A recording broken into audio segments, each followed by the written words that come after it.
Hello and welcome to the Grassroots Coachcast episode 5. I'm one of your hosts, Dave. And I'm Ben. How is everybody? Today we're going to be talking about day 2 of the level 1 course. And in our retro review, we'll be taking a look back at the 92 championship winning Leeds side.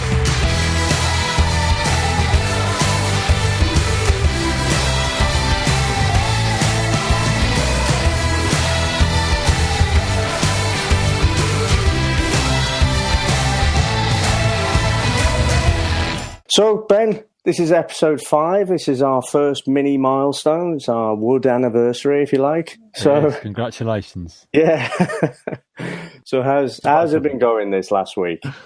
Yeah, it's been all right. It's so tomorrow, because we're kind of overlapping with the level 1. So tomorrow is my third day. We'll go into that in a bit more. But my homework this week was to come up with a practice to then deliver to the group tomorrow. So my under 10s were the guinea pigs for that on Thursday, and it went pretty well. I was pretty pleased. So they kind of got what I was trying to do. I got some good feedback from them afterwards. They enjoyed it, and I asked them what the purpose was and what we were trying to get out of it, and they came up with kind of the right answers. So yeah, it's something to build on with them and adapt.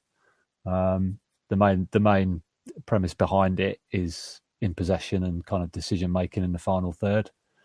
So just briefly, it was kind of it was supposed to be an 8v4, but a few people were away, so we did kind of a 7 versus 3, and then slowly you divide the pitch up into kind of sections, and players have to stay in certain sections, and then it's all about what decisions they do with the ball, what decisions they make. Can they hold their position? Can they move within that zonal area? And just try and make best use of the ball, really. And then over time, the 7v3 becomes a 6v4 and a 5v5. So making it progressively harder for them to score, whereas in the beginning it's easier. So but it was good. So going to be doing that tomorrow. See how the adults cope with it. It's going to be interesting.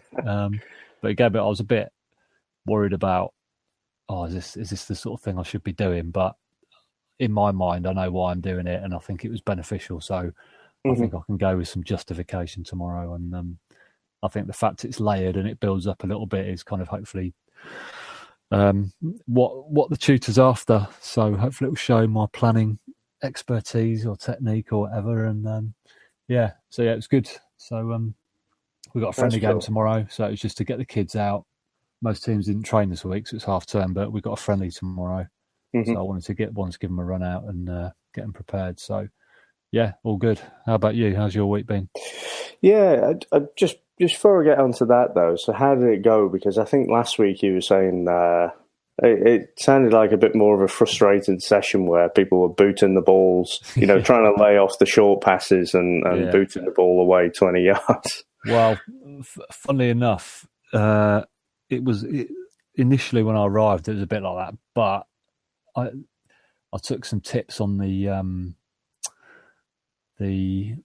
arrival activity, and very basic. Right, everyone grab a ball, get dribbling across the pitch. I want to see outside of the foot, right foot, get to the other end, come back, left foot, outside of the foot. Then I introduced, right, this time when you go back across, I want to see a step over, etc. Just building it up to get them to do a bit more. While I was setting up, really, because I set up the pitch once, and that was it. And that's the other thing that I've kind of been taking from this course is it really helps if you just get your pitch laid out ready from minute 1, and you don't.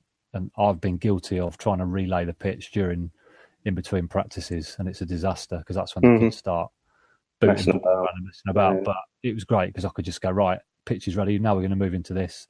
Then we're going to move into that, and it flowed really well actually. So I was really pleased. So I've actually got my whole session planned to take tomorrow, even though we don't need to do all of it. So just in case he asks. So it felt quite coherent. Elijah wasn't there either, which made me. That's a bit of playing booty up. Yeah. yeah, obviously he played up a bit last week. He wasn't there, so maybe, to be fair, he probably would have been all right. I think it was more the fact I'd structured it a bit better and I felt a bit more happy about my organisation. So, excuse me, yeah, it was. It flowed really well, and it's a massive learning doing that whole getting it planned so it flows. It makes such a difference, and I will keep on top of now every week and get a proper plan and think, right, how can I minimise the gaps and waiting between the practices just to each other, and it worked well. So yeah, that's cool. Good. I felt pretty good about it, whereas last week I felt pretty frustrated, but yeah, this week was good. Excellent. Well, that sounds really good. I mean, on the training side, unfortunately, so we'd practiced last Saturday because I wasn't on the course, but I've had to miss our training session today. But I spoke to the coach after, and apparently, it did flow a lot better today than it had done the previous Saturday. So I don't know if you remember, we were trying to basically just keep possession. Yep. So, have one person pressing and trying to get the ball back, and then, 4 or 3 people just trying to keep possession of the ball, and then, different teams. So you can spread it out among the girls. And apparently it went a lot better today. So yeah, that was good. Quite happy with that. Good. Still feeling sorry for myself because, I sort of told you, I still like to play.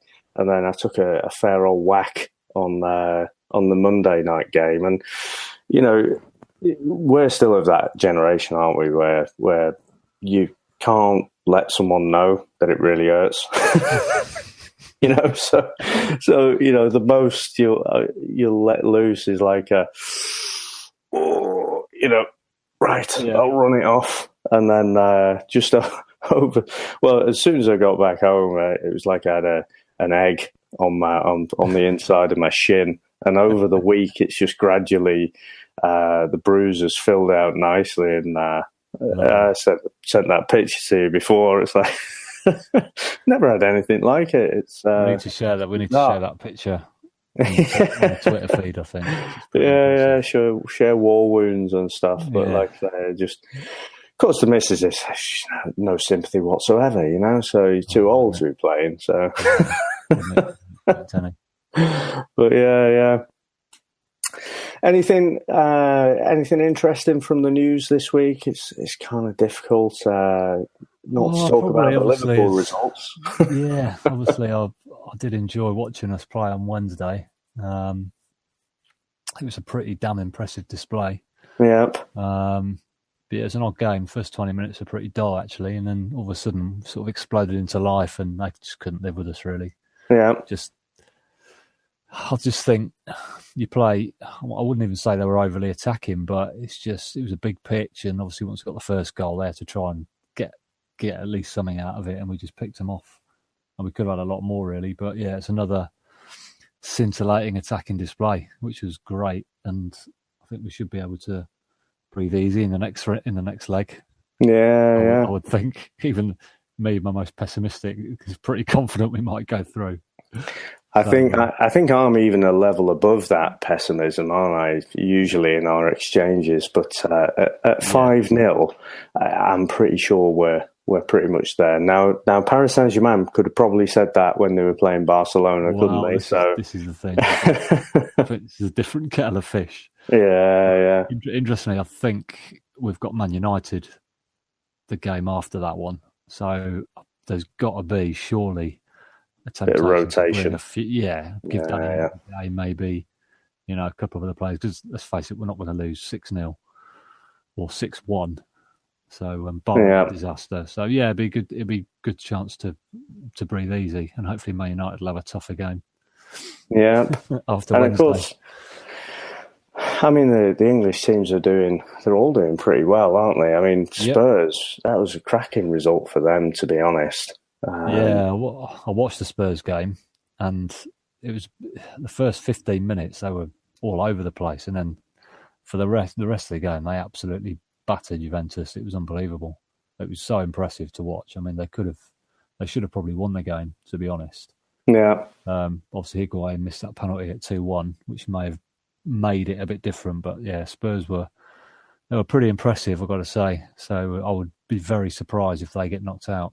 To be honest, I don't think Juve can play as badly, because I don't think they were great at all. But yeah, I think Spurs are in the driving seat. Obviously, Man City are through. Chelsea can't really see it, but you never know. And I think Man United should be too strong for Sevilla. So looking ahead, I think we're going to do well to avoid an all-English clash, aren't we? Probably. So yeah, touch wood. But I mean, I fancied. Well, I quite fancied Spurs for the title before Man City decided to just completely make it their own. And the only reason I thought probably Spurs wouldn't do it was just the whole playing at Wembley. So, it would undoubtedly, and it has sort of derailed them a little bit. Whereas now they seem to be quite at home there. Yeah, you're right. So, they do now, yeah. Yeah, I mean, it is a pretty impressive side, that, isn't it? And Pochettino, you wouldn't think he's gonna stick around there forever, would you? One of the big Spanish clubs will be after him, I imagine. Well, I think Madrid want him, but it's just a case, would he? You never. I mean, what do you do? Because you just you're probably only going to get a couple of years there, if that. But who knows? I mean, he's up there, isn't he? As the best coaches. So it'd be interesting. I think because they're going to the new stadium next year, I think he'll probably hang around for at least another year. But who knows? Madrid come in, make an offer. You don't know, do you? Yeah, we shall see. But yeah, good week, and we'll see what happens next week. But I think I will probably. I'm tempted when we play Porto to watch the Real Madrid game, possibly, or flick, because I think that's going to be an absolute cracker. Yeah. I think you're right. I mean, unless Porto score 3 goals in the first half, then it's like, right, switch it over, or maybe but yeah. So it should be a nothing game. We should just be able to close that out. So but there's some other real mouth-watering ties, aren't there, that we could be watching? Oh, absolutely, yeah. I think I might try and get 2 screens up so I can watch them both or something. You could be like Jeff Stelling at home, Well, my brother did it the other night. He sent a picture of he had 2 tablets on. He was watching Liverpool and Real Madrid at the same time. Oh, brilliant. Yeah. Okay. Anything else in the news? Oh, it's plenty in the news, but yeah, I think that's the main football kind of news for this week, I would say. So let's move on to our next section then, which is our day 2 of level 1.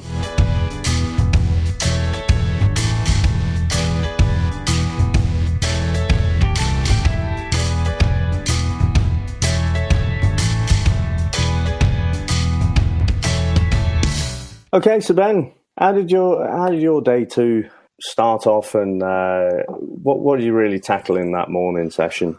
So my day 2, obviously mine was a week ago, but it was probably a bit more like your day 1, I would say. So we really got into planning our own routines. With a bit of guidance, he gave us a scenario and he said, right, come up with a practice for this and for that. And then we had to kind of present it to the group, what our thinking was and everything.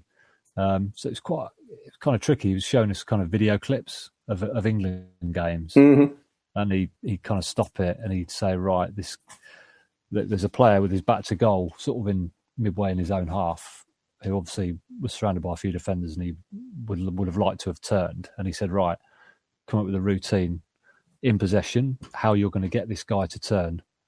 And to some of the groups, it was out of possession. How you're going to stop this guy from turning. So we got the practice to make the guy turn. And I've got to be honest, my brain just kind of went blank. And I was thinking, oh my God, what does he mean?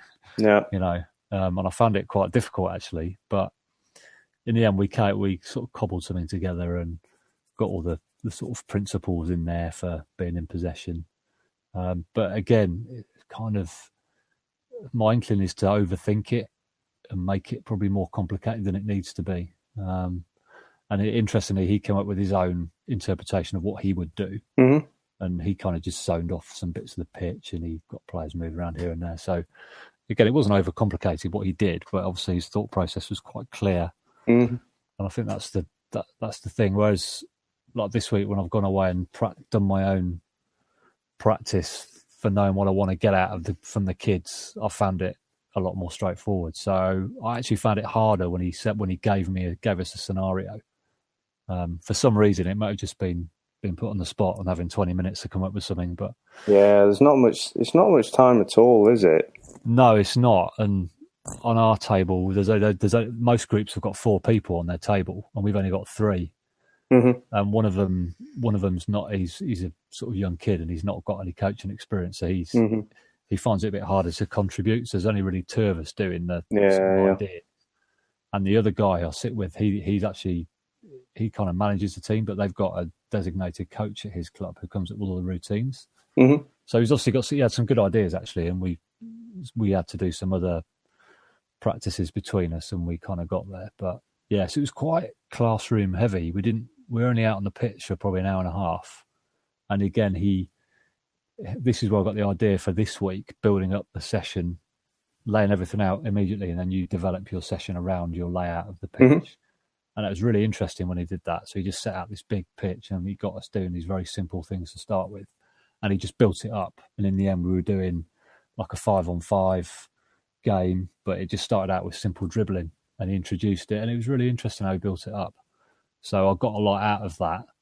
And then, the rest of it was just thinking about how you'd structure your session, practices and stuff. So that was the main sort of thing. Whereas tomorrow we're going to be out on the grass all day, and we're going to be taking each other or the other coaches through our own sessions. So it should be. I'm looking forward to it. A bit nervous, but we're doing it in pairs, so that helps. So I'm looking forward to it. So it'll be good. So, how was your day 2 a week later? I'm a bit puzzled actually, and it's fascinating talking this through because, like I say, I don't think anyone else, no one that I'm aware of anyway, has probably done it quite so closely and then analysed in detail and discussed, right, this is how our day 2 went and this is how yours went. But they really do seem quite different. That's interesting. Before I get... so I was just going to quickly say, I've said to you before that in the coaching sort of manual books we got, you've got the sort of like, task, you've got these tick boxes, task 1, 2, 3, etc. Yeah. But we've not really looked at the books at all with him. We have asked the question, should we be filling these books out? And he said, don't worry about those at the moment. But we don't even seem to be going through it in order. So we're kind of, it's weird, but I mean, not to say I'm not criticising. It's just interesting to me that I thought we'd go through it step by step logically, but we're not really doing that. He's just gone straight into your coaches. You need to come. This is how you need to build things up. This is what you need to think about. Blah blah blah. And it's interesting. So I wouldn't say it's haphazard, but obviously he's approached it. And I guess they've just got, as long as they cover the whole thing. Yeah, it's just approached it in a different way, haven't they? But like we said before, you were out on the pitch immediately as soon as you got there for most of the day, whereas we weren't. So it is quite interesting. And again, it sounds like you were today as well. Yeah. So not quite immediately, but like an hour and a half in the morning, and then 2.5 hours in the afternoon. So I'm again pretty paralysed right now, and quite tired if I'm honest.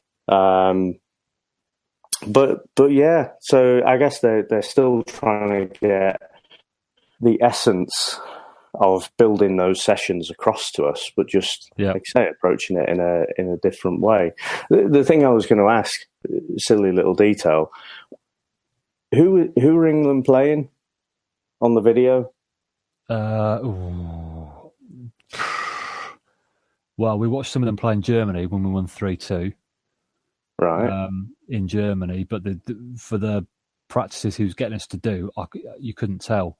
It was a team in red. I don't know if it was Switzerland, but you couldn't really see because we were quite far away actually from the team, from the screen, and we only saw literally 5-6 seconds. So I couldn't tell you. Oh, right, okay. So the reason I asked, because we saw some clips again, and I was thinking, I'm sure I've seen those before. I'm sure we saw those on day one. And I think they were playing against France, and it was just showing different phases of the game. So showing England in possession, showing them out of possession and trying to close down space and whatever. Yeah, and then that's kind of in similar transition to what we as well. Yeah. So I just wondered if, again, it's a specific thing for the course, or it's just like tutors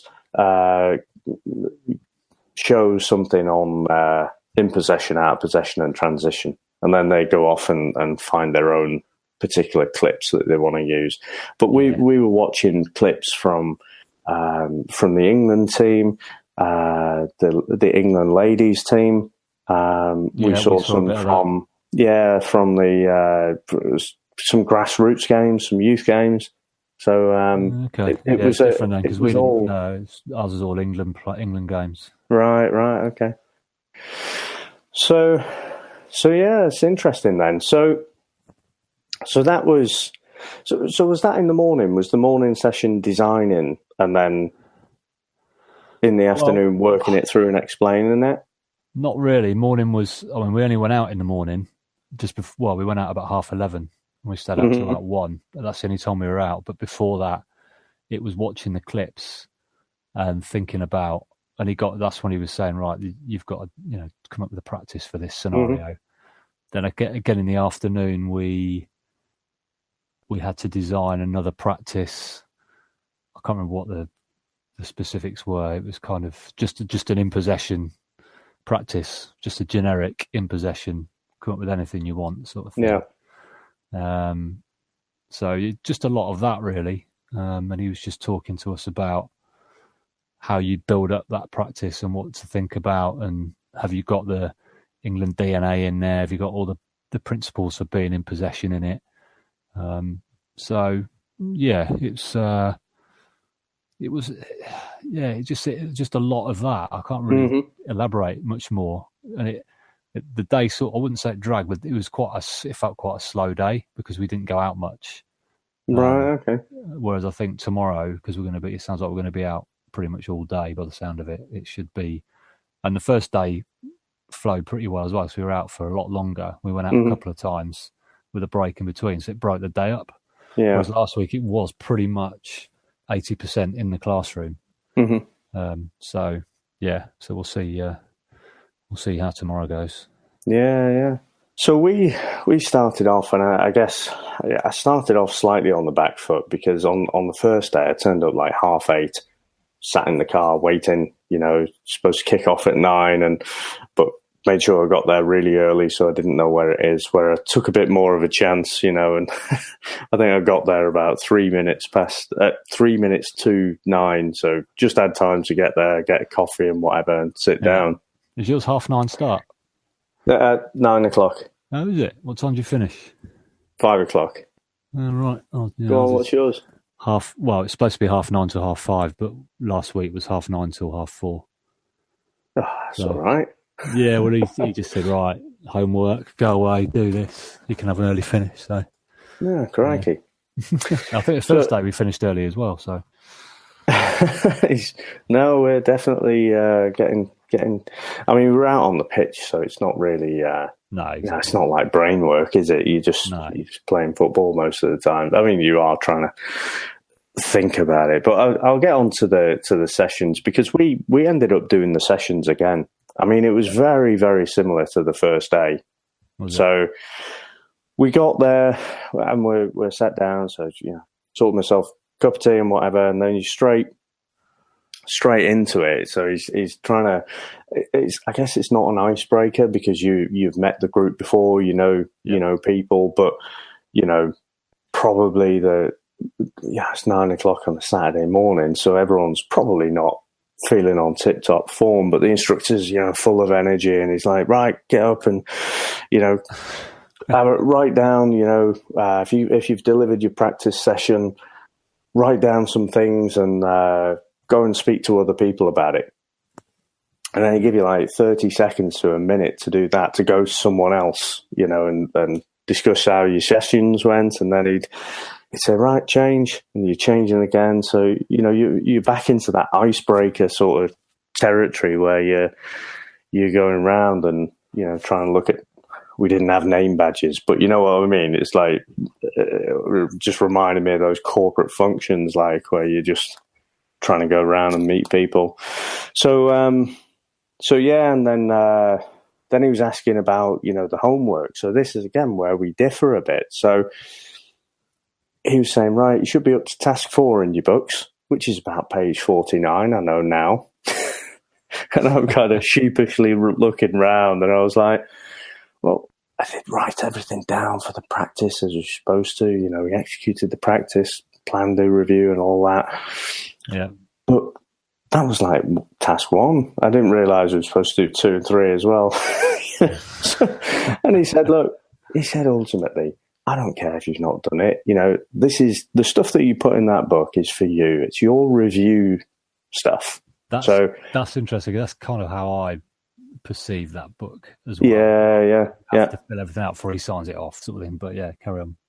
Yeah, so there was that, and then he was asking about the e-learning. Apparently, some people had some technical problems with the e-learning, and couldn't help but think it's probably pop-up blockers or something like that. But yeah, have you done that yet? Out of interest? Yeah. So I'd done the e-learning. I think what we said, didn't we? We said we'd probably spend an episode maybe going through that. Yeah. I don't know if there's enough to go through, though, is there? Probably not, to be honest. But yeah, so probably let's kill that idea, I think, because I went through it and didn't really get a massive amount from it. You've got to do it. There's some very serious issues that are discussed in it, but there's nothing really too taxing that anyone shouldn't be able to go through and get the right answers. Or if they don't, you probably wouldn't want them coaching anyway. So yeah, I mentioned about watching the clips again, just discussing the different elements of the game, so the in possession, out of possession, transition, and what that means, and how to develop your practices. And one of the things that I think hit home a little bit more this time. So in the first day, he was using words like build, develop, and extend. Yeah. And he referred to this, right, this is a build session. And I don't really know what he means. And so I get it more now. So essentially, he was saying about, we'll work more on development and developing the practice. And essentially, I guess if you think of it as a linear scale going upwards to full match conditions. So, your build practice is almost like, just unopposed practice. You're working on something from the ground up. That's your build activity. Develop it. You're introducing a bit more interference and, maybe having defenders in there or counter attackers or what have you. And then extend, you're making it even more intense, more interference, and then you're pretty much at a match then. So that made a lot more sense to me on day 2 than it did on day 1. And I don't know if that's just because I didn't understand it, if it wasn't explained well, or probably a bit of both. Yeah. So we talked a little bit about, how you would develop these activities, and then we had like 3 tables. So we were going round again, brainstorming what does that look like.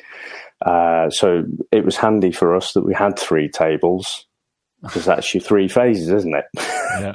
And there was a fair few of us on each table as well. So we didn't quite have the same conundrum that you have, where there's not that much in the ideas pool. So yeah, we were doing the outer possession. Yeah.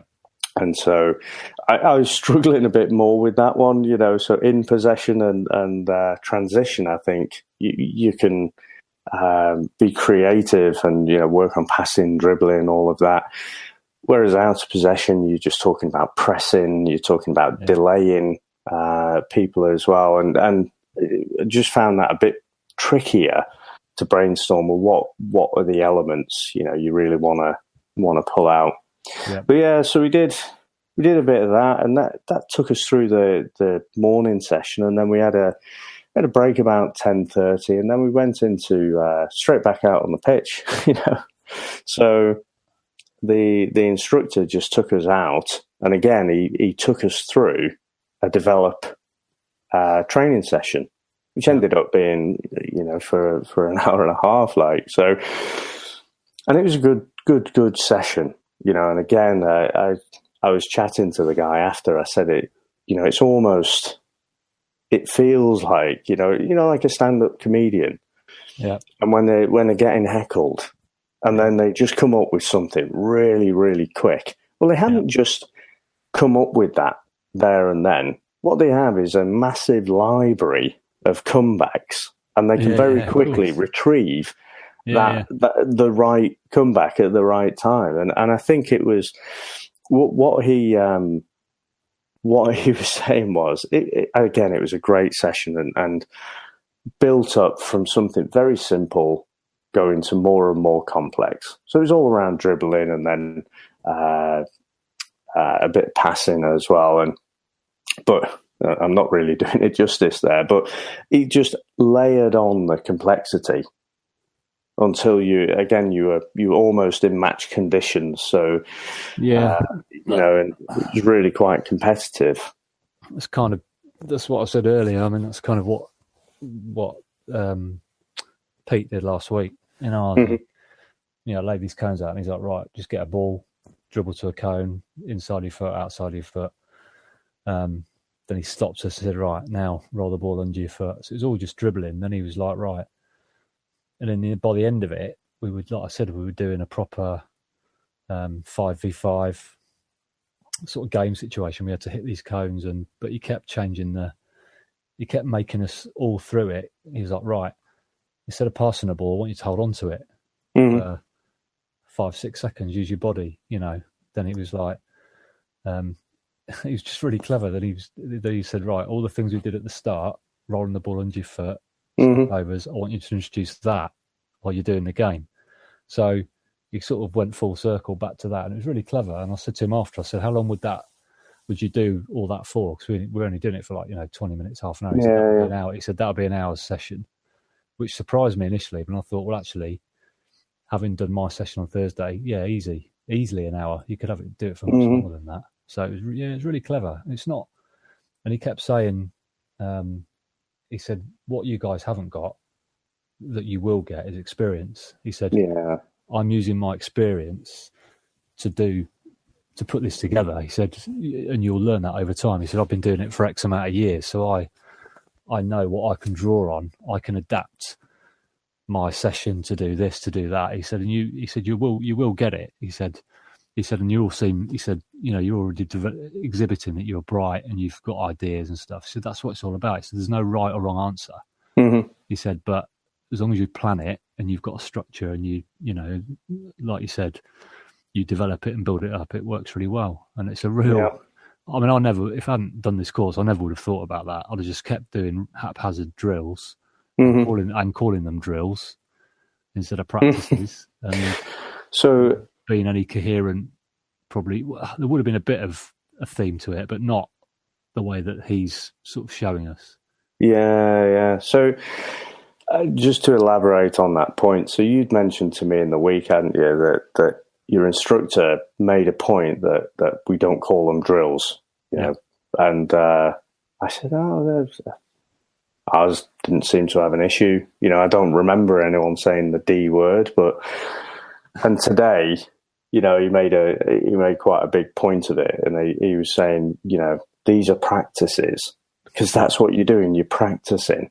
Yeah. He said, what do drills make you think of? And we're like, well, military, the army. And he said, you're not practicing a drill, you're practicing. So I thought that was interesting, and again, I guess that's the modern convention. I guess you don't call them drills, you call them practices. Yeah, well, I can see the point. Yeah, a drill, you just think of repetitive, boring, and that's not what training should be about. You're teaching and you're developing and you are practicing. So it makes sense. And it's weird how I've not lapsed back into since the first time he said that. I've not called them drills at all. It's really odd. I've not even lapsed back into it. I've just been really. It's just right at the forefront of my mind, probably so much because obviously this is sort of taking over my life at the moment. Yeah, and I've not lapsed back into calling them drills. So hopefully, I probably need to give myself a bit more time to see if it's just a part of my vocabulary and whether I use it again and again. But I think that shift in mindset that they are practices, they're not drills. You're not doing the same thing over and over with all of the variables being exactly the same the second time you do it. So I think I probably will call them practices. But I think for me, before that, I hadn't thought too deeply on it. For me, it's like, I don't question why we call a chair. It's just a chair. Well, no, you wouldn't. No, exactly. You wouldn't. I mean, that's the thing about this. It's just got you thinking about so much of it. Yeah. But yeah, you're right. I would never have thought about it either. It's But the thing that I was going to say, so the whole thing about the comedians and being able to draw on all of that experience. So the instructor had a plan, and you can see it all written down, or we saw it after, and but he ended up just changing it all because the way it had developed, and then a few people were on the side observing, if you like. So quite a few of us playing and executing on the practice, and from the sides they're just chucking in the various ideas and whatever. So he ended up just changing the whole thing. And at one point he said, "Do you guys think this is a well laid out, planned activity?" So, I go about this is a trick question. So I thought, not getting caught out here. Yes, is the right answer. Whether it's the right one or wrong one, I figured I had to say yes. So, but of course it wasn't. And he showed us what his original plan was. And he said, but what we ended up doing was better. And so just on the fly, he was changing the plan. Yeah. And that lines up, I'm sure, wasn't it, the first episode when I was saying to you about one of my favourite phrases and that whole thing that plans are useless, but planning is everything.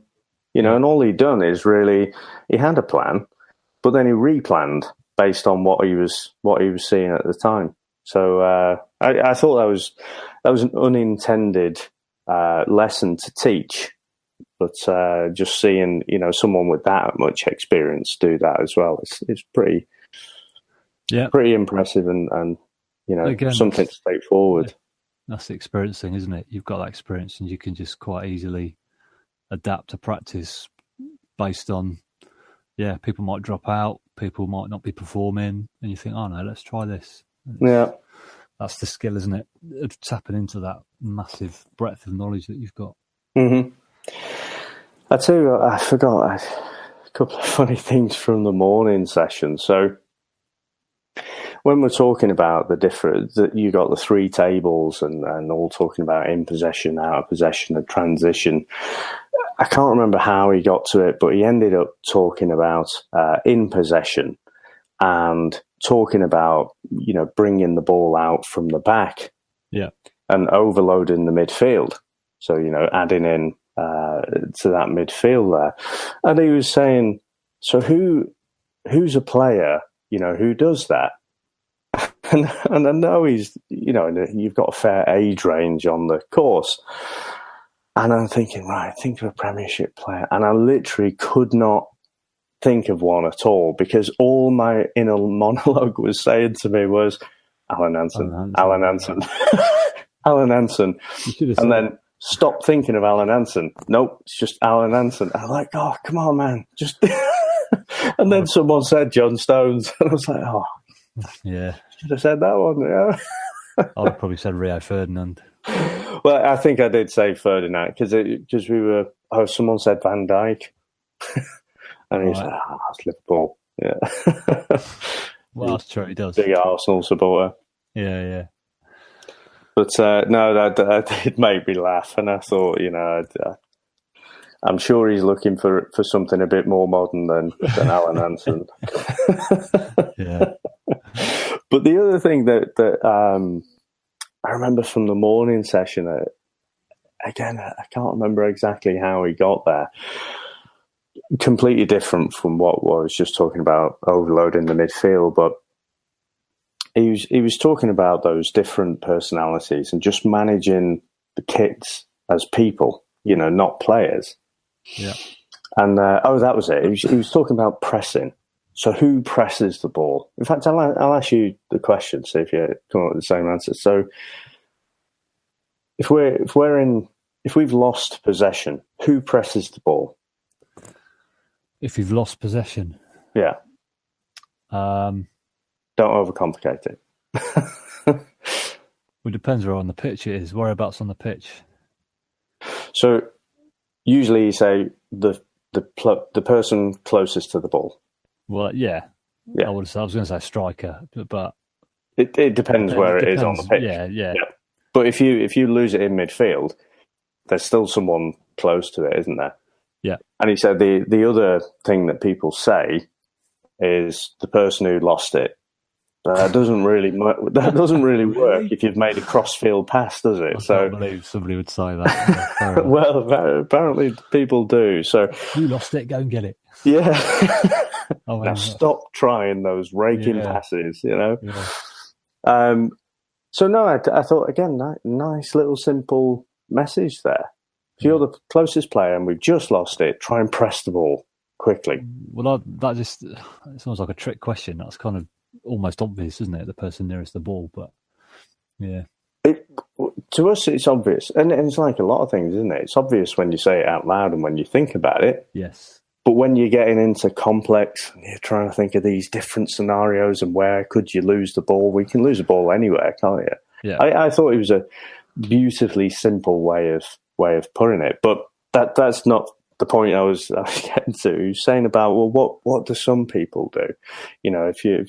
If you're coaching kids and that. And so someone said, let's just throw their arms up in the air and give up. Yeah. I'm sure on your teams they don't, but I can tell you on mine they do. Not everyone, but... And so he was saying, well, when someone does that to him, he almost makes a little game of it. So, he'll highlight the fact that they're doing that. Yeah. And they'll say, like, right, I'll give them 5 seconds. I'll say, oh, look, Billy's out for 5 seconds now. So if Billy loses the ball, he throws his arms up. He's been a bit of a prima donna. He goes, oh, right, Billy's lost the ball. 5, 4. And, he'll count down to 1. And he's like, oh, right, he's probably back in the game now. And just highlighting the fact that he's doing it. And he's saying, eventually, people will say, oh, sod you, like, I'm gonna go after it and press it straight away. Yeah.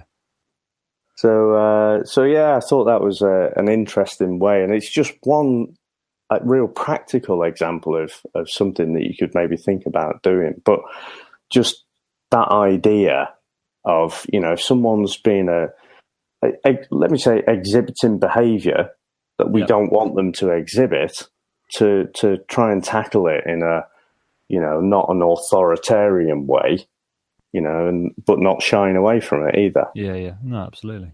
And in the afternoon, we really had a bit of time, so we had lunch. It's right next to Tesco's, which is quite handy.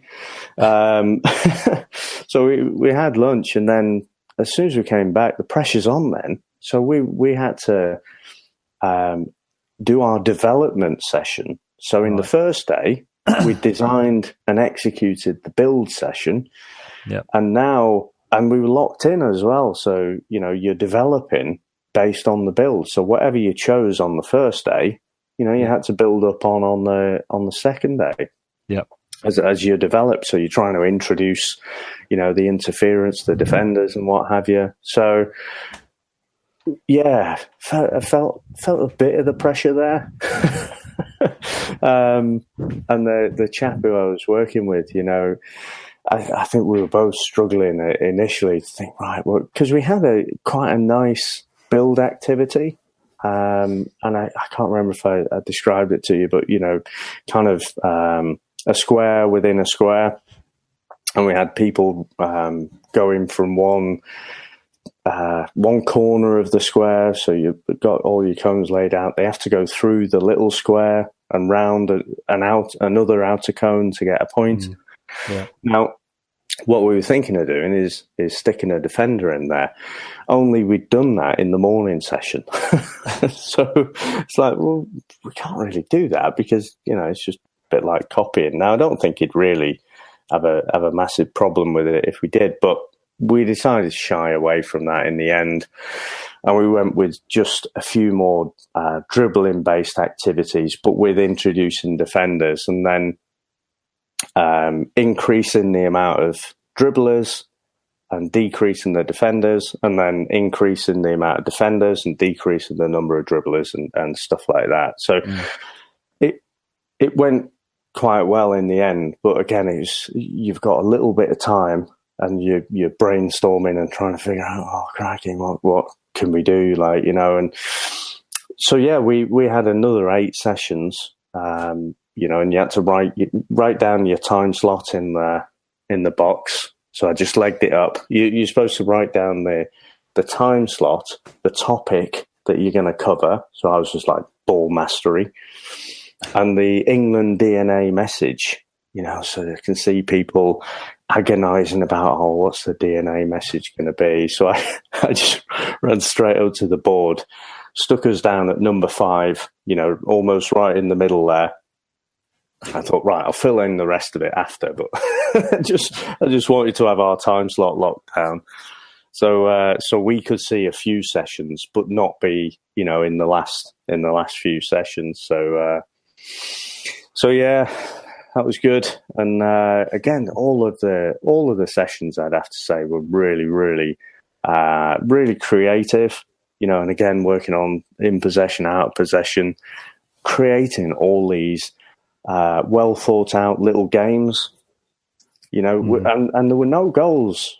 Still not got to the point where we're introducing goals at all. So, you can have things, score points by doing so many passes or reaching an end zone or a particular bit of cones or whatever. So yeah, it was good fun. But like I say, it was from about 2:30 to right up until 5 o'clock that we were out on the pitch there. Wow. Yeah, that's interesting. That sounds similar to what I guess we're going to be doing tomorrow. Yeah, I think so. So if you've got your training session tomorrow, is that a build activity? Is it a develop? Didn't really say. He just said go away and build it and develop and put together a practice. Yeah, and then deliver it. So that was it. That's all we got. So it wouldn't surprise me if he maybe says, right, you've got that. Now how are you going to develop on it? Possibly, I don't know. But there's development in my routine already. So we'll have to see. I don't know. We'll have to see how it goes.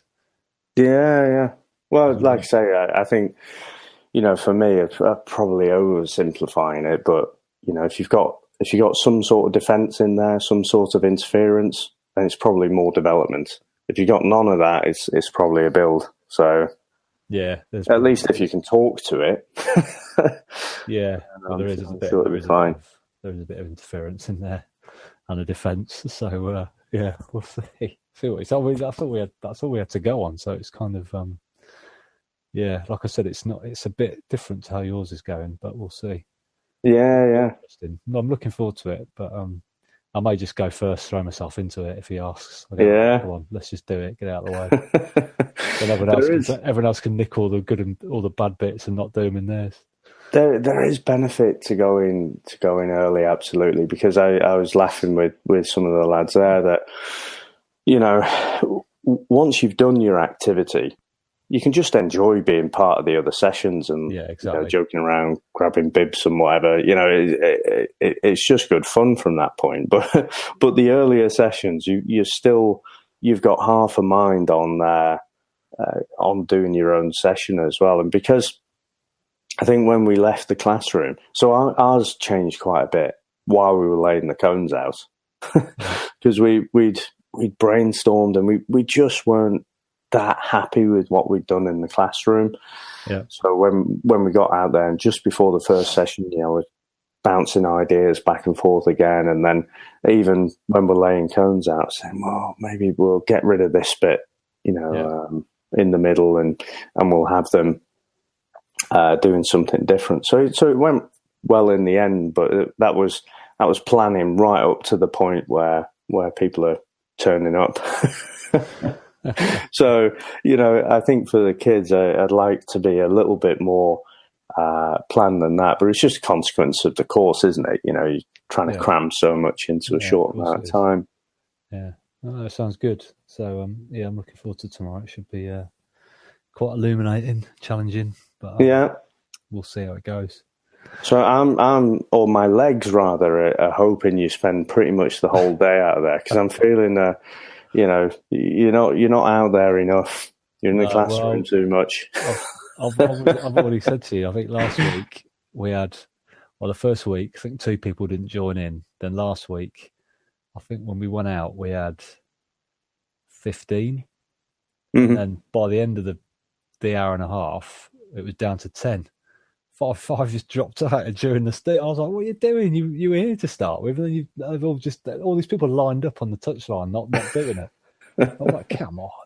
Maybe they wanted to observe, but I mean, you got a lot out of it taking part, so I was happy to take part. But my back standing up to it, I'm happy to be out there. So I must admit, for a couple of the sessions, in particular, I mean, some of them, depending on how they've designed the session. So there was one which used, pretty much a full 5-a-side pitch, and there was 3 of us, so there was a lot of passing and transition and a lot of sprinting. And after that one, I think it was about the 3rd session, and I was done, and I was just lay out on the floor. I was like, I've had enough, Oh no, it must have been the second one, and then I'm thinking, I'll just sit out the next one. That's the smart thing to do.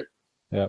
And then we walk over to the other bit of the pitch, and they're like, we need some more red bibs or something like that. It's like, oh, go on then. I've had a couple of breaths now. I'll be fine. Yeah. No, I know what you mean. But it was really good. And it'll be interesting how our day 3s go. So you've got yours tomorrow. I've got mine on Saturday. Yeah. And I guess we're at the halfway point now, aren't we? So it's probably just over halfway, isn't it? Because the last day is only a morning session, isn't it? Yeah. So week tomorrow is my last session. So 3/4 of the way through after tomorrow. So broken the back of most of it. So we'll see how it goes tomorrow. But even now I'm thinking, I should have changed my routine. No. You said there were no goals in yours. I'm thinking, I've got goals in mine. But so the way, I would maybe think about that bit, because the way the instructor described that build, develop, extend, and then a match. Yeah. The match bit is where you're introducing the goals. Now, I'm trying to think now. The extend part, that 3rd phase, might have some goals in it as well. And in fact, no, I think one of the sessions had goals in earlier today. But it depends. I mean, are you doing an extend activity, a build activity, or a develop one? So if you're not sure, maybe have it in mind if you don't. Well, I'm not sure, because he hasn't been through that with us. Like, he's obviously built up a session, but he's not mentioned like an extend, blah blah blah. He just said, come up with a practice. Yeah, which is what I've done. There's actually 3 goals in mine, but not just one. But it's to make it, it's to give a goal to the defending team for something to play for. And he keeps going about that. He says in practice, he said, if you're doing something say in possession you've got like an overload, you've got to give the defending team a objective. So here's a little nugget which might help. Right. So, and at least I think it's a little nugget. So, I think at one point someone did refer to them as defenders, and the instructor's like, right, who wants to be a defender? And he's saying, not just you lot. Like, if you're coaching the kids, you say, who wants defenders? Like, who's enthusiastic about that? Yeah.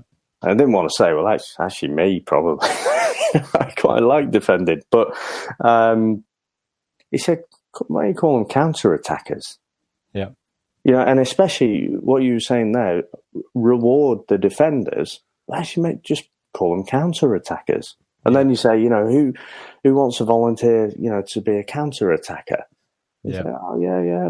Right, what's this all about then? Yeah.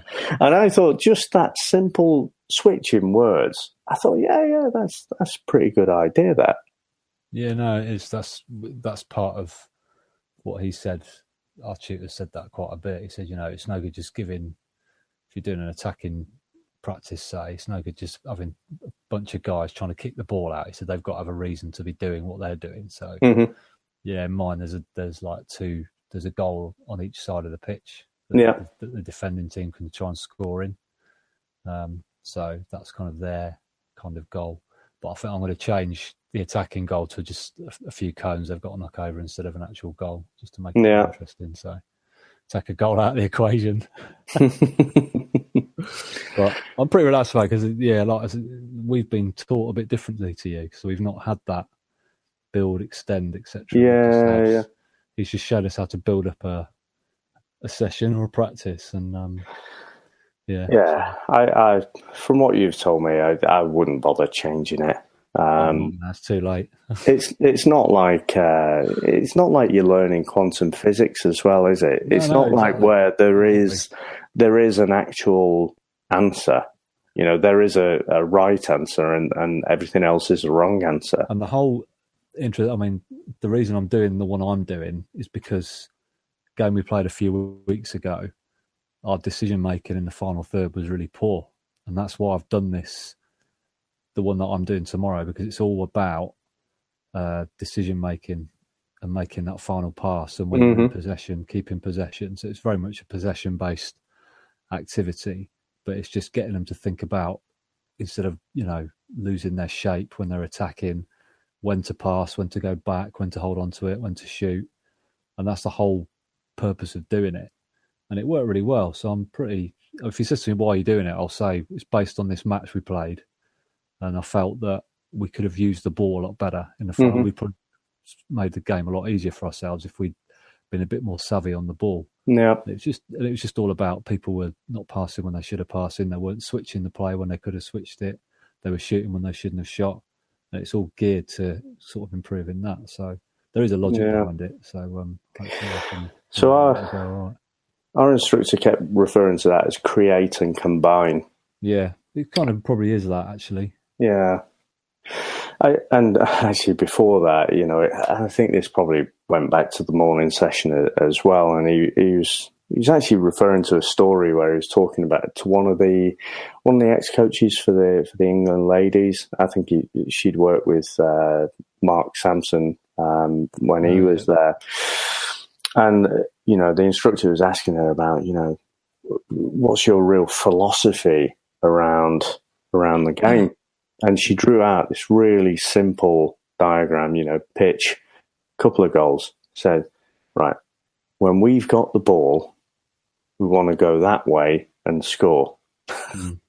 When we don't have the ball, we want to go the other way and defend our goal. And just super simplistic. But the point he was trying to make was, we can overcomplicate everything.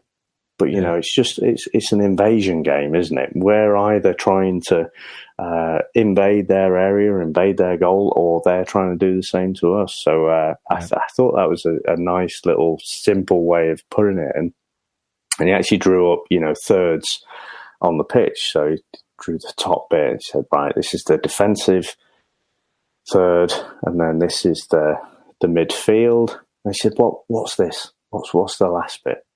I was sort of saying, attack, forward position, things like that. He said, no. Disneyland. He says, that's where all your dreams come true. Knock yourself out, create. I thought just brilliant. So that was a reoccurring joke throughout the day, actually. Then, so Right. if someone did something well, we said, "Oh, we're off to Disneyland," So yeah, I thought that, again, just I have to say, I think the instructor's brilliant. Really funny guy, real positive about it, and obviously has a slightly different perspective on things like that. I can't imagine, Gareth Southgate up there talking about Disneyland, but there you go. Excellent. Well, we'll catch up after the next one and compare again. But yeah, we'll be coming to the end of it then, so we should be a lot more rounded. Yeah. Well, I'm interested, waiting to hear how your session went tomorrow. Yeah, I'll let you know. Yeah. Anything else Excellent. on day 2? I think that's it. Yeah. Okay. So let's move into our retro review.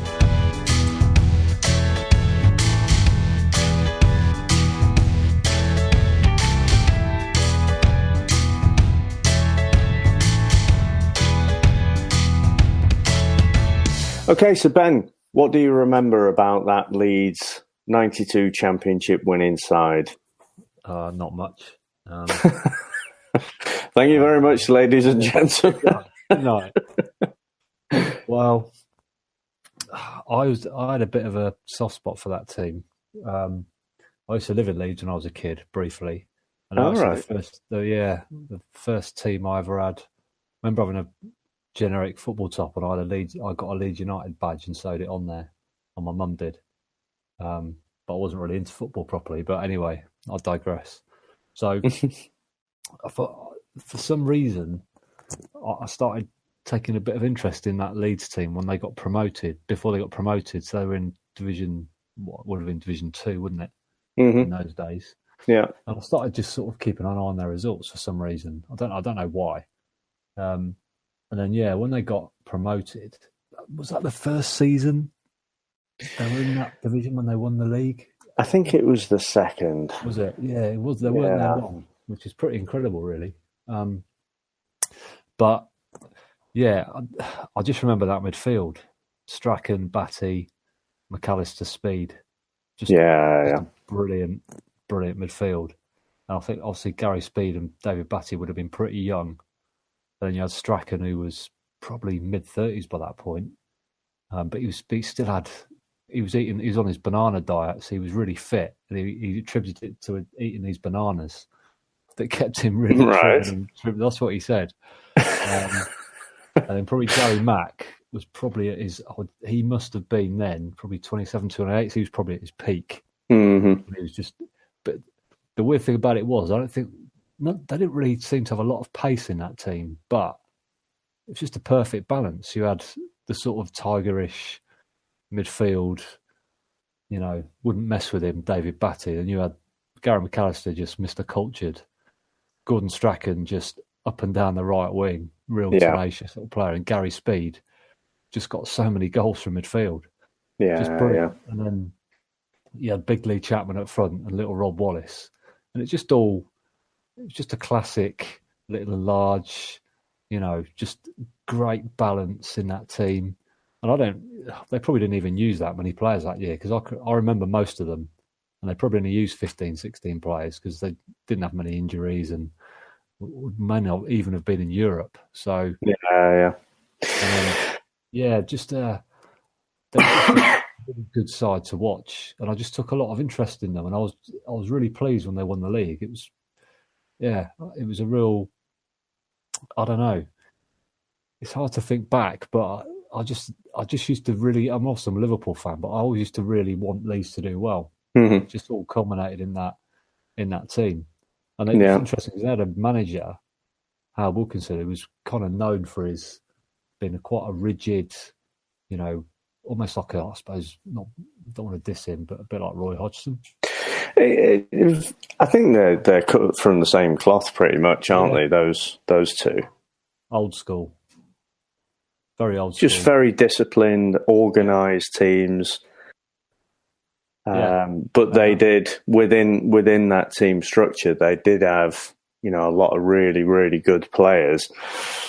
Some of which someone like Strachan had obviously been at United, but Lee Chapman, I don't think he hadn't really done that much before that, had he? I think he didn't have a great career at Forest. No, but he just seemed to get the best out of him. Rod Wallace, you've just mentioned the pace of him.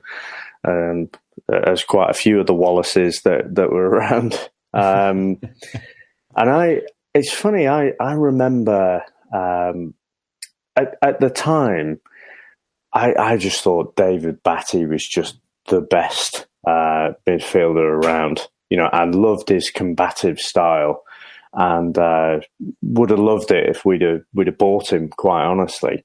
Yeah. And I don't honestly think, hand on heart, I appreciated just how good McAllister was. No, I don't know why. I just loved seeing Batty smash into tackles, and my eye was drawn more to that side of the game. And it was only later on you realise actually McAllister really was pulling all the strings in the middle. Yeah. Well, I remember Gordon Strachan from the '86 World Cup. Mm-hmm. And he scored in that World Cup, and he just seemed a bit of a playful character. So that's so I was always aware of him, and that's probably part of my interest in that Leeds team, because I really like Gordon Strachan. And obviously had this kid, Gary Speed guy, who started scoring all these goals. With his big curly mop. His big curly mop, yeah. And I think at that point, John Lukic he was brilliant. He was, yeah. Back then, I always really rated John Lukic. And again, they had a real sort of workmanlike defence as well. Kind of Mel Sterland or Tony Dorigo was a great player. He was very good, wasn't he? Great attacking left back. And then Chris White. Chris White was just a kind of, not an average player, but he was, I don't think he ever played for England or anything like that. But he was just a real solid, benefited from having that David Batty shield in front of him. I can't even remember I think they had, John Newsom and maybe David Weatherall. Weatherall rings a bell, at that time, yeah. So he brought a couple of youngsters through, but yeah, they just seemed to. I don't even know how many points they won the title by that year. 82. Was it 82? Yeah. Of course, this is before Blackburn and a couple of years before Blackburn sort of came on all the money. So it's probably one of the last times that a team won the league without. I'm not going to say the team who's got the most money wins the league, because that's not maybe fair. But a team that had got itself promoted, established itself, and then all of a sudden, and round about those times, you had kind of Ipswich finishing top 3 or 4, and teams like that. It goes back to thing that will you see that again? I don't know, but he really put together a very clever little team. Yeah, bought a few players through. As somebody Strachan, end of his career, Lee Chapman towards the end of his career, and got the best out of those players. And he moulded that team together really well. Yeah, absolutely. And it was in that transition time as well, wasn't it? So hand on heart, right? And I have a lot of admiration for that Leeds team. But I remember thinking at the time, Man United are the best team in the league that particular year. Now, they always say, don't they, best team wins the league. Full stop. Yeah. End of discussion. But for me, watching the games, I just felt that,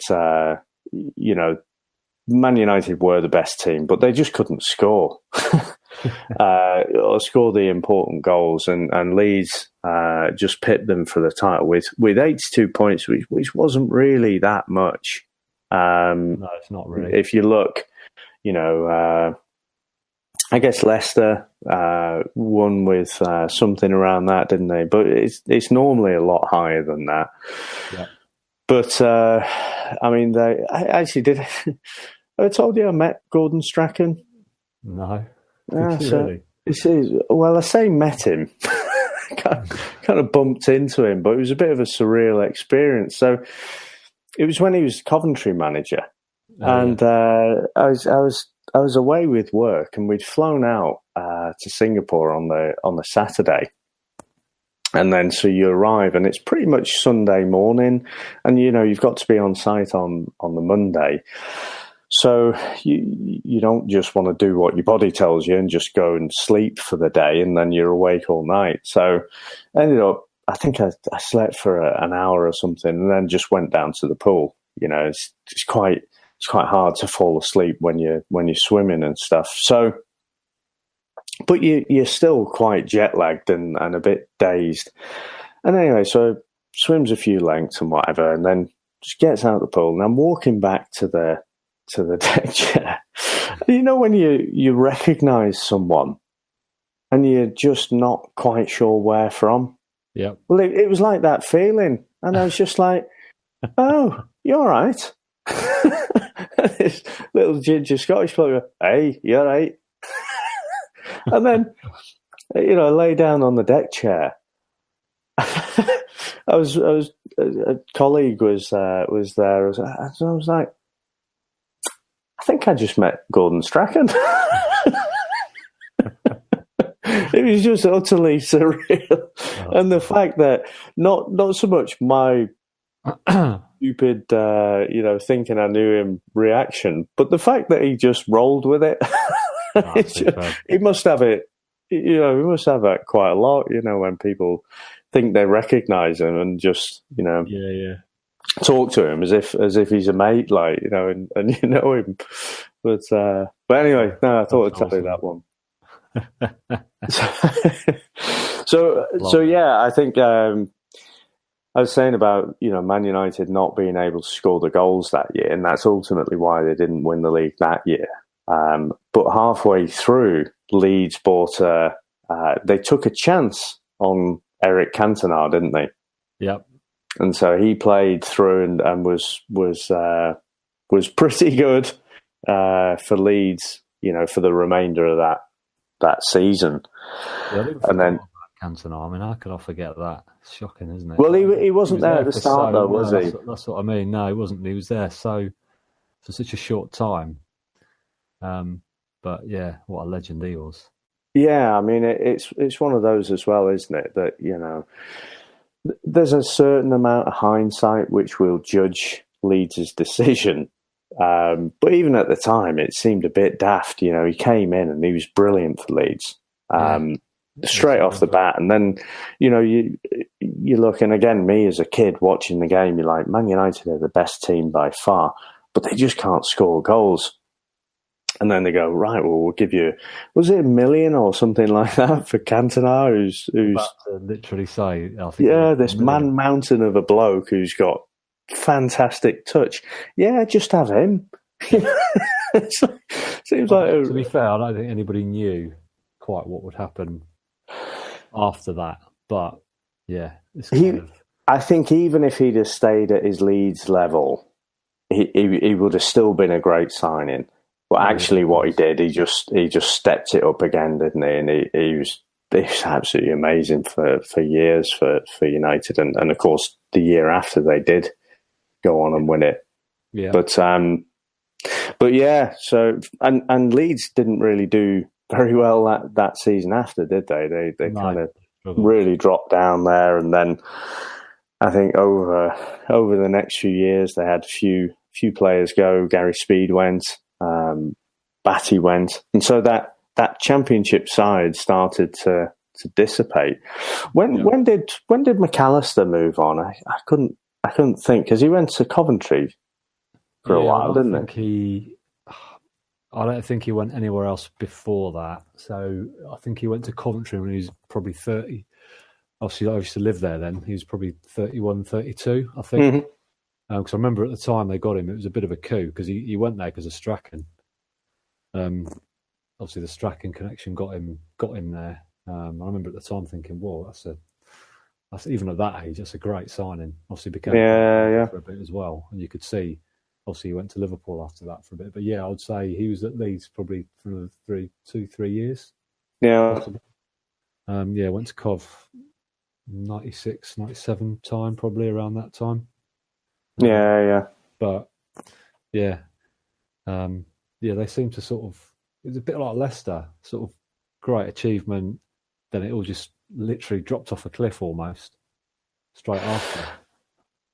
Yeah, I guess just catching that lightning in a bottle for that one season where they've got, that fantastic blend of experience. Like on one side you've got Strachan, on the other, like you say, you've got speed, bombing up and down. You've got the classic kind of big man, small man, or quick man, I should say, not necessarily small, but Chapman laying it all off and Wallace finding all the space. Dorigo, like you say, he was bombing up the left wing, and he was contributing as well. So and they were solid at the back, weren't they? Again, without the ball, they were just very, very organised. And that's what I'm saying. Howard Wilkinson was an organised 4-4-2 guy. Yeah. Get behind the ball, hard to beat. And that's how he made his name. But obviously, he's worked a lot with the FA as well. In developing players, so he's obviously got a good pedigree. But yeah, when the stars align and you've got that blend, that just it all comes in tandem in that one moment, and amazing. But it's like Leicester.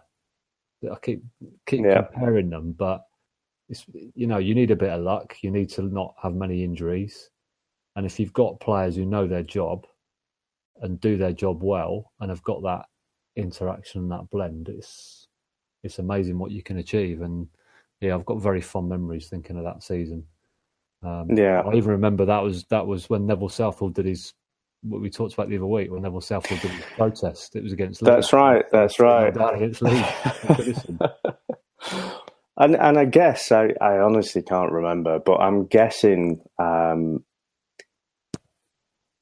of that was probably because Leeds did have a great season then, and brushed away quite a few teams that probably at the beginning of the season people didn't expect. Yeah. But I guess at that time, you're talking early 90s, aren't you? You would go into it. Southall's been through all those the glory years for Everton, and you've got these cheeky little upstarts, Leeds, just giving them a pounding. So. Yeah, that possibly contributed. But yeah, it's funny how our retro reviews are joining up there. Keeping the theme. Yeah. So I'm trying to think, other than the fact that they had those great players, anything else you want to talk about them? I don't think so. I think it's just interesting. It was a springboard for, we know the career Gary Speed had, David Batty, obviously they both went to Newcastle.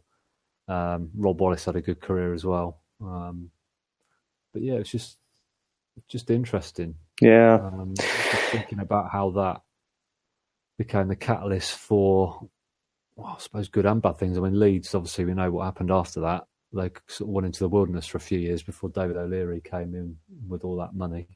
Well, I guess some of the younger people might not know, because and older ones like me, I'm trying to think, how did we get from that Leeds to the Mark Viduka, Harry Kewell, I've just been thinking Leeds. That myself. Yeah. So it must have been at least a few years. So, I mean, that was the turn of 2000, 2001, wasn't it? When they had Ferdinand and Viduka, Kewell, Lee Bowyer. Robbie Fowler for a while, didn't they? Yeah, Robbie Fowler, Jonathan Woodgate. I mean, that was a hell of a team as well for a bit. They were an amazing team to watch. Tony Yeboah, all those players. They were just spending money, though, like Brewster's millions. That was the problem, wasn't it? It was. They didn't have. Lived the dream for a bit, and it almost worked. But Yeah, they must. Yeah, they probably had. I mean, I don't even know if they got relegated again in that time. They possibly did because they've been up and down so many times. Yeah, I think they might have done because I just remember the '93 season. So after they were champions, so they did have a fairly disastrous year, and I guess I remember they brought in Rocastle, who's another good player from Arsenal, but he was replacing Strachan, so he wasn't necessarily adding to the team. It was just Strachan was getting a little bit older and couldn't keep legging up and down the wing. Yeah, he's a Londoner. He's been born and bred a Gooner. That's a big lifestyle switch got there. I remember he really struggled up there, and I rated Rocastle. I thought he was a great player. Yeah. But yeah, he did really struggle, unfortunately. But yeah, I don't know. They also they sort of dropped off my radar a bit after that title winning season. But I remember Simon Grayson bringing them back up from League One. I mean, it's amazing to think they were actually in League One not that long ago. Which seems crazy. And obviously they've been struggling a bit recently, mid-table again. But yeah, they should be in the Premier League. Did they actually go into administration? I think no. I'm not sure. Something happened. I know that they. I mean, essentially, they had to sell all the players, didn't they? And whether they went into administration or not, like you say, they lived the dream. That team you just rattled off there, with Woodgate, who went on to Real Madrid, Fowler. Didn't they have Robbie Keane as well? Yep. They overloaded with strikers, didn't they? They had Keane, Fowler. It was like FIFA, before its time. It's just like let's get all these players. And I can't remember the guy's name, but there was an up and coming young player just to cut back in. Leeds did enter administration in 2007. Right. Okay. When they'd already been relegated.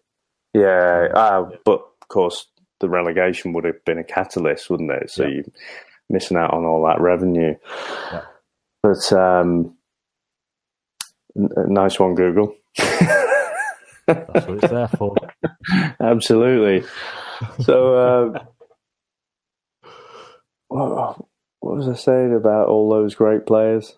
I can't remember now. It's getting too late. Just reading as well that the season after they won the league, they went out of the Champions League in the early stages and they finished 17th and nearly got relegated. Which is crazy, isn't it? Yeah. And I guess that's, now when clubs go into the Champions League, they stock up, don't they? They have big squads and they know they're fighting on multiple fronts. So, they're not just the league and the Champions League, but you've got the FA Cup, the Carabao Cup, I think it's called now, isn't it? So, they have big squads to deal with that. Whereas I think probably at the time, I mean, you mentioned, I'm not sure they used many more players than we've rattled off there. It was basically a core kind of 14, 15 players that seemed to play most of that year. Yep. So obviously if they were trying to do that the year after, you'd imagine fatigue would be a big factor. Yeah, absolutely. I'm sure, of course, it's going to play a part. But it's just strange how certain clubs just seem to be in a permanent state of, it's cyclical, isn't it? They go up, they go down. It's very strange. And Leeds are one of those. They're never consistently, a bit like West Brom. They have a few seasons up and they go down. Yeah. It's just a club, but. So I know what I was saying, isn't it? And if you got Google to hand, you might remember his name. There was a player at Derby, and I remember at the time he was quite highly sought after, and I think he was a central midfielder. Yep. And basically, everyone was kind of having a look at him. The top clubs were having a look at him, but weren't that interested. or just needed to see more. He's still developing. He's not quite there as a top player, and probably not worth the gamble. Yeah. And he was on about something like reported $7,000 a week at the time. And then the chairman came in, to negotiate a move to Leeds, and just straight off the bat said, we'll give you $39,000 a week. Yeah. Which again now, probably you wouldn't bat an eyelid at, would you? But that was a ridiculous wage for an unproven player at that time. And I guess when Leeds started to sell off all of their best players, because the news didn't come out as a big bang, did it? It kind of unravelled. They started to sell off their best players, and the fans are quite rightly asking, what's going on here? Yeah.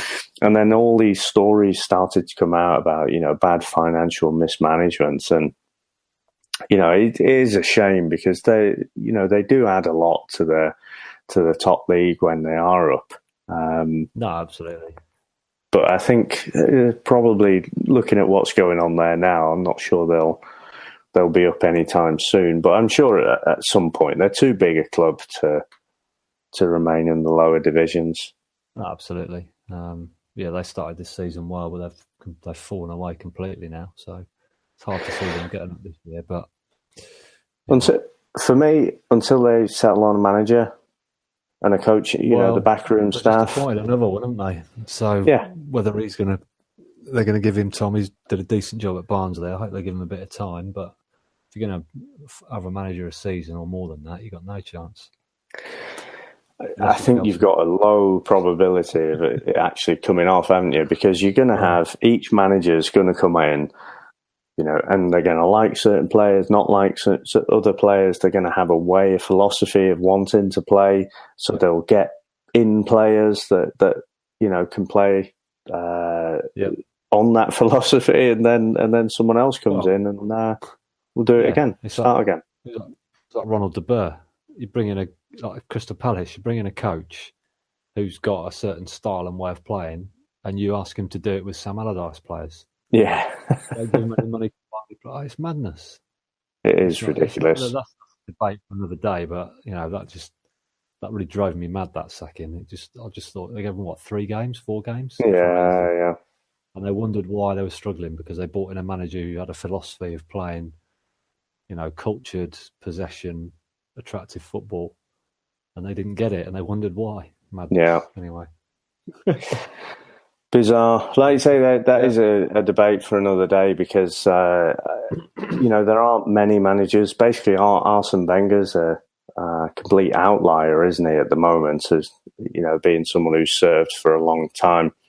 And I'm not sure most of the Arsenal fans agree it's good that he's still around there. I don't know. But I think the minority. Yeah, most clubs now are changing managers quite frequently, aren't they?